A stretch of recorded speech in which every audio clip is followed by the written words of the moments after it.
But part of it was that intimacy with the technology, and then I think part of it was it took me a while to realize this, but like one of the best things about BioShock, for instance, is that when you stop and think about a game from outside, you very often add way too much detail or way too much to it. Like you think about it like a fully functional world with thousands of characters, and that's fine if you're making a sim game or something, but very often a story is about a handful of people.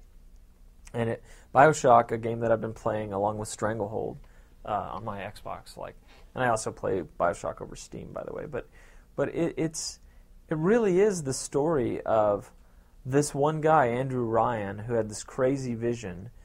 And then at a deeper level, it's the story, at a more personal level for the player, it's the story of like rescuing or not these little girls. And it's like really, when I think about the game, there's probably 5 characters in that game that I would identify. The team would tell you there are probably hundreds, but I don't care. There's like crazy male scientists, crazy female scientists. There's Andrew Ryan, the designer, architect of all of this in a thinly veiled version of Ayn Rand. And there's the big daddies and the little sisters. And I can't think of anything else. That's it. My turret, whatever. And I think that was part of it too, is just this intuitive sense that this was too crazy, there was too much, and that it would be more personal or more intimate if we... I was wrong about tons of stuff from a story standpoint, of course, but that one certainly, we need to focus. And I had some example of this earlier where I was thinking, if we had known this on this other project, we also would have focused that down too. Deus Ex still had a non-stop cast where people were walking on stage constantly, and the sequel is even worse. And I tried to even fight this on the sequel, and we failed at it. But it was like guys would walk on screen and walk off screen, and then you never talk to them again, or you talk to them an hour later. And it's just so hard for the designer, writer, game developer, engineer to recognize that when the player goes into a room in your game, everything is new. Even if you've played 100 shooters before, any little thing that's new, like squad morale, like we've got in Black Site, we don't do a good enough job about giving enough feedback about what it is and how it's supposed to work. And so, the best games, I think, are the ones that take a small set of characters and repeat them over and over.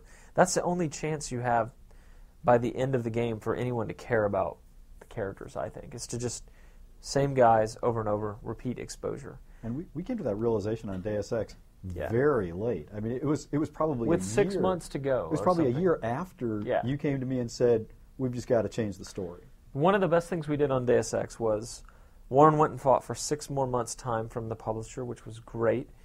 And somebody, I think it might have been Austin Grossman, the author of Soon I Will Be Invincible, the supervillain novel, and also has worked on a number of games, said it's just kind of weird that you introduce some of these characters, you interact with them a little bit, and then they're just gone. He shows up in Mission 1, he shows up in Mission 2, he shows up in Mission 4, and then you never hear from him again. What happened to that guy? And it was a powerful question because it was one of the basics of storytelling that we as video game designers weren't yet applying. And so we went back, and we went through all the characters, we put them on a whiteboard, and we went back and we said, Gunther Herman shows up here, vanishes. What kind of ending could we write for that guy? And we don't have a lot of time, so it has to be simple. And so we said, okay, well, we have this data link, which is just a means of playing a voice file with an image, right? So what if, when you're crawling around in Paris, which is kind of a random mission right now with no real point to it, what if we have Gunther Herman sending you these little taunts saying that because he's a cyborg, he's watching you through the satellites. So whenever you're on the roof, he can see you. When you're down in the alley, he can't. When you're in the building, he can't. So I only put the taunts when you were on the roof, and you would trigger them on a roof, and Gunther would say that he was watching you from the satellites. And it started to reintroduce the concept of this character. And then you have a big showdown with him in a church where he's holding a rocket launcher or something. And so, at least you got to kill Gunther. At least you got to end. I think you either fought him or you had learned through a side mission before that all the cyborgs had these kill codes built into them by the government. And so in the conversation, this was a brilliant moment for us. I have to pat us on the back for this. This is so cool. Really fun. You had this other quest hours before where somebody was like, by the way, I know the kill codes for the cyborgs that you used to work with.